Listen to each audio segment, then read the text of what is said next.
Jom teman saya makan buah nipah.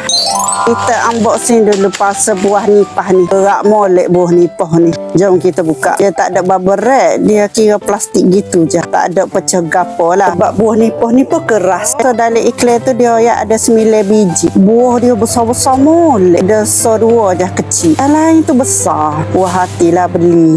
Tengok tu besar tapak tangan saya. Sebelum kita potong tu kita basuh bagi bersih dululah. Lepas tu kita sejaklah dia. Bagi turun air. Saya guna pisau paling besar lah buat kerak air. Yang macam saya tunjuk dalam video tu lah. Kulit dia kerah molek dia. Katuk sekuat hati. Alhamdulillah boleh buka lah. Tak perlu tenaga lelaki. Ni hasil yang saya kerak dah ni. Buah dia macam buah kabung. Tak sabar nak makan. Okey, jom teman saya makan. Saya rekod suara tapi tak bunyi pula dah. Tengok tu saya pegang tu besar molek buah dia. Inilah buah nipah lama dah saya cari. Ada juga orang jual. Okey, jom kita makan.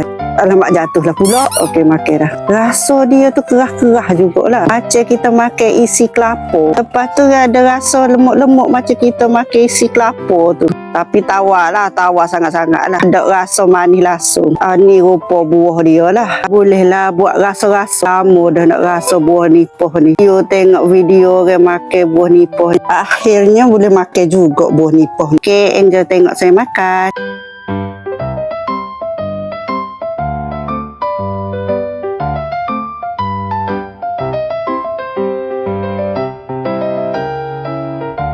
Jangan lupa subscribe, like, komen, share video ini. Terima kasih.